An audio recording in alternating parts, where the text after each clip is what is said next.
যি হতাশাত অকলশৰে জীৱন কটাইছে তেওঁক প্ৰভু হনুমানে কি ক'ব বিচাৰে? বন্ধু বান্ধৱীসকল, যিসকল লোকে হতাশাত অকলশৰে জীৱন কটাইছে সেইসকল লোকক প্ৰভু হনুমানে কি ক'ব বিচাৰে সবিশেষ এই ভিডিঅ'টি চালে জানিব পাৰিব। ধন্যবাদ।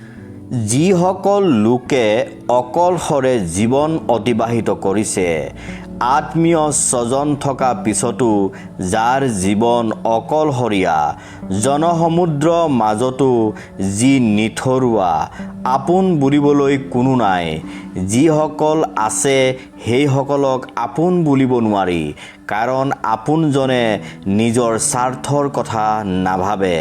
যি আছে তেওঁলোকৰ স্বাৰ্থৰ দৃষ্টি জল পটকৈ দেখা যায়। যি পৰিচয়হীন জীৱন যাপন কৰিছে সেইসকল ব্যক্তিয়ে খন্তেক ধৈৰ্য ধৰি এবাৰ এই ভিডিঅ'টি শুনিবলৈ চেষ্টা কৰিব লাগে, কাৰণ কথাখিনিয়ে আপোনাৰ হৃদয় স্পৰ্শ কৰিব পাৰে। বন্ধু বান্ধৱীসকল, এটা কথা আপোনালোকে মনত ৰাখিব, যাৰ কোনো নাই তেওঁৰ বাবে প্ৰভু হনুমান আছে। যাৰ আত্মা অকলশৰীয়া তেওঁৰ আত্মাৰ লগত পৰমাত্মা সদায় বিৰাজমান। যি অকলশৰে নীৰৱে উচুপি উঠে, যাৰ হৃদয় কৰুণ বিননিয়ে কান্দি উঠে, তেনে ব্যক্তিক প্ৰভু হনুমানে সদায় আপোন কৰি লয়। তেনে ব্যক্তিক প্ৰভু হনুমানে প্ৰতিটো মুহূৰ্তত ৰক্ষা কৰি থাকে। তেনে ব্যক্তিক প্ৰভু হনুমানে গম নোপোৱাকৈ কৃপা কৰি থাকে আৰু তেওঁৰ মনৰ পৰা অকলশৰীয়া কথাটো নোহোৱা হৈ যায়। ফলত প্ৰভু হনুমানক হৃদয়ত ভক্তি এনাজৰীৰে বান্ধি জীৱন অতিবাহিত কৰিব পৰা হয়।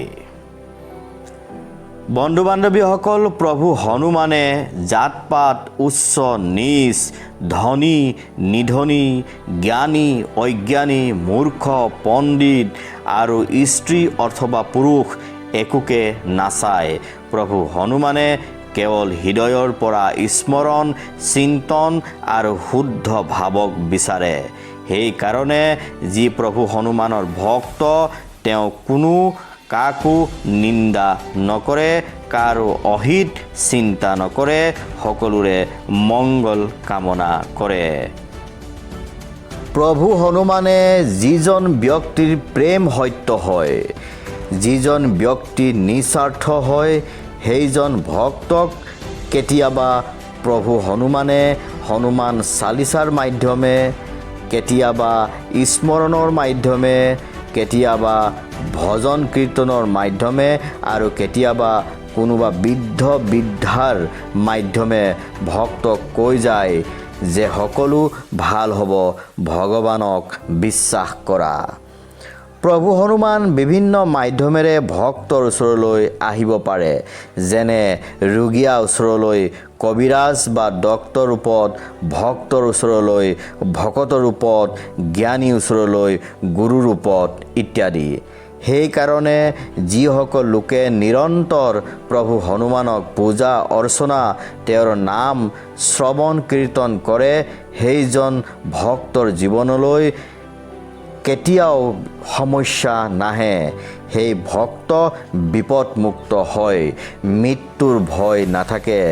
যিসকল ভক্তই আনক হানি নকৰে, আঘাত নকৰে, অপকাৰ নকৰে, নিন্দা নকৰে, পৰৰ চৰ্চা নকৰে, পৰৰ দুখ সমালোচনা নকৰে, শৰীৰ মন বচনে আনক হৃদয়ত দুখ নিদিয়ে, সেইজন ভক্ত প্ৰভু হনুমানৰ সদায় প্ৰিয়।